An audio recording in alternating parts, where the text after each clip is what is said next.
Hey there everyone, this is Gaijin with a special episode of Gaijin Gamer. Today I'm sitting with my good friend and avid gamer who goes by the name of Hutch. Originally from the town of Tokushima, Japan, he's been a good friend of mine for quite a few years. So everyone, please help me give a warm welcome to our guest Hutch. Thanks for meeting me up and doing this interview. No problem. So let's begin. How do you feel when Western localizers add or change things to originally Japanese games? I usually don't care unless they drastically change or add something and ruin the original meaning of the title or the script or stuff. And it's quite okay to me as long as it is precise or otherwise not precise. It makes the game more attractive, some more fun, cool stuff. Gotcha. Alright, so what is your favorite Western title? The Elder Scrolls franchise, Oblivion and Skyrim, which I've played those two. And these days I keep playing Civilization 5. And I used to play a lot of games from Rockstar games like Grand Theft Auto series and Red Dead Redemption. Cool. What games were released in Japan that you wish came to the United States?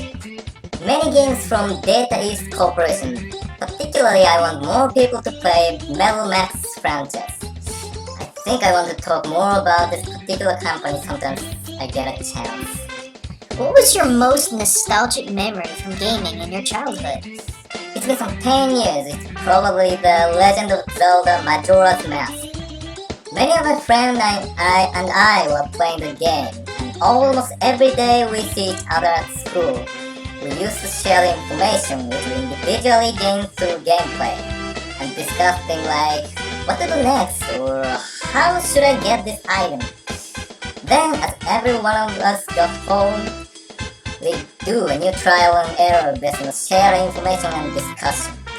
In a sense, the game worked as an intermediate of boys' social life, so you could call it pretty much like social game. That's pretty cool. Did you spend more time on home consoles or the arcades in Japan? Actually, I have rarely gone to arcades. Japanese arcade game community is somewhat closed and often tend to be unwelcoming to newcomers. So unless you're a heavy gamer who is totally interested in fighting game or some sort of music game, particularly I think fighting games community is one of the most strict one, by the way. It would seem pretty tough to enter the communities.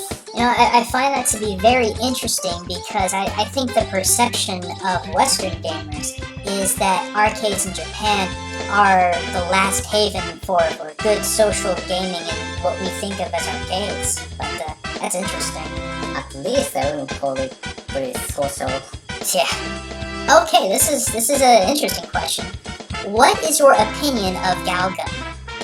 In fact, maybe it sounds strange, but I'm rather glad to hear someone still trying to make it an authentic and straightforward bakage, or you call it crazy game nowadays. Despite the long history of bakage in Japan, I see less bakage these days, so I think I'm gonna introduce some bakages if I have some chance in the future. You know, if you ever get a chance to play it, there's a new game called, what was it? Lollipop Chainsaw. Totally crazy, but totally worth it. Okay, next question. What sort of WRPGs are you a fan of?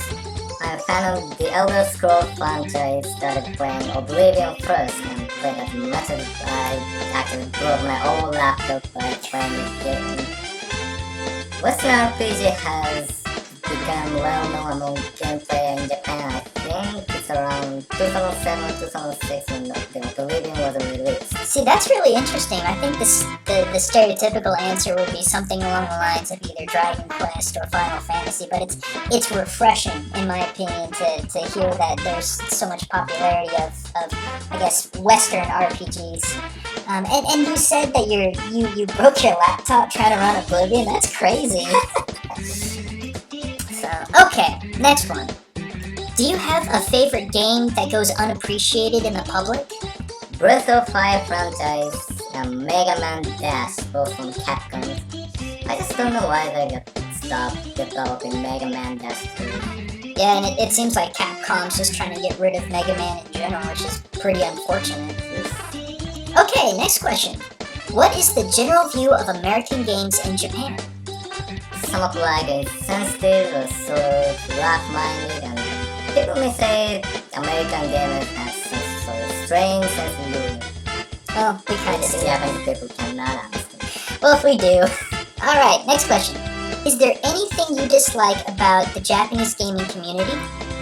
People often tend to talk or discuss just not to draw a realistic conclusion based on objective thoughts and evidence to solve a problem. But instead, they discuss things to confirm themselves, like things in Japan is always strict.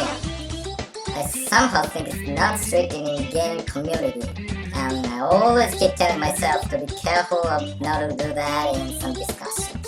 Yeah, so it's kind of like a big ego effect or just a superiority complex, something like that. And yeah, that's with everything. Okay, next question. Do you think there is a decline in game design in Japan, or is this more of the West making this a bigger deal than it really is? It's becoming a huge controversy in Japanese gaming community too these days.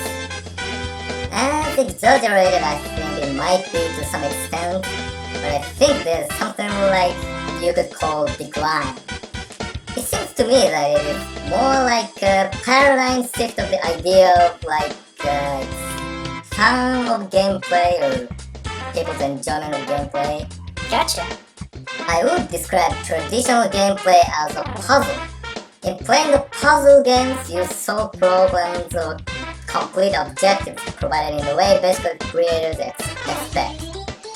As of a recent situation, we see more and more games which seem more like Lego blocks. In playing Legos, it's all up to you, like what to set as your objectives and the route to complete the objective. And speaking that way, I can't help remembering Minecraft and mod creators community, like you would see in the Elder Scroll Nexus, particularly the latter one.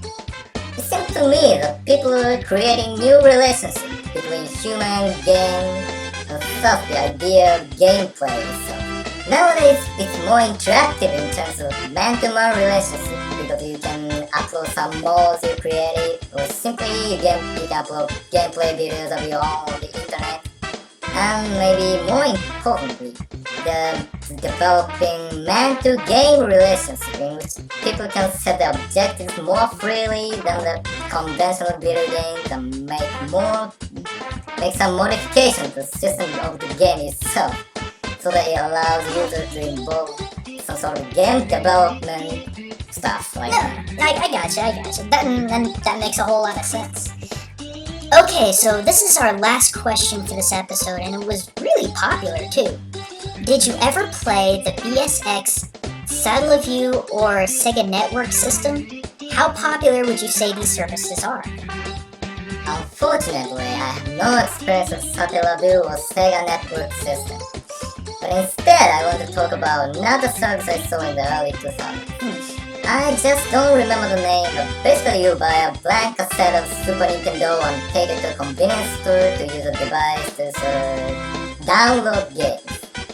You can download multiple games to a single cassette as long as the storage allows. When you have multiple games in a single cassette, you pick one of them when you turn on Super Nintendos. I remember playing Mega Man X with this device. See, now that's crazy. That's just like DLC and games you buy online, just way ahead of its time. Though they didn't turn download at that time. Right. Alright, well, Hutch, thank you so much for this interview, and thank you viewers for taking the time to watch. This is Hutch and Gaijin signing out.